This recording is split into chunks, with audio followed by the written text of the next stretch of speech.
that's exactly what the SEC is saying is happening here. They actually claim that retail e-commerce ventures has pulled a massive scam. They raised $112 million fraudulently, and they did it at the expense of retail investors. So I'm going to bring in Valtreon CEO Rob Luna. And Rob, spent the weekend with you guys in Nashville.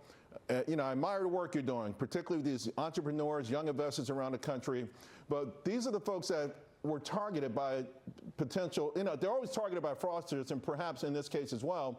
I'm going to get your thoughts on this. First, we know it's a legal case. It hasn't been adjudicated yet, but just your take on that.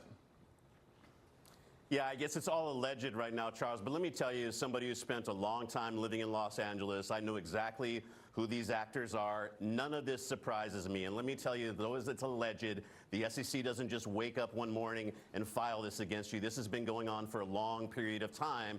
But here's what I want to say, Charles. Shame on these guys for doing that. If it turns out to be anything even close to what the SEC is alleging, horrible thing on them. But I've been telling people time and time again, when you're looking at these guys flashing their watches, the rented mansions, the fake private jets, and they're using that as some type of accreditation to tell you that they know how to manage money. And people out there, if you just Googled these names, would have seen there has been a laundry list of people saying that they've been scammed, they've been defrauded, yet somehow these guys were still able to $112 million, that maybe $19 million went to their Ferraris. They did some other things with it. And let me tell you this, Charles. They were taking these bankrupt companies. They are bankrupt for a reason, Radio Shack and Dress Barn, and promising people a 25% rate of return. These companies weren't cash flowing. What they were doing, allegedly, was taking money from early investors, paying that to the from late investors, the new investors, and that is the definition of a Ponzi scheme. And this is a cancer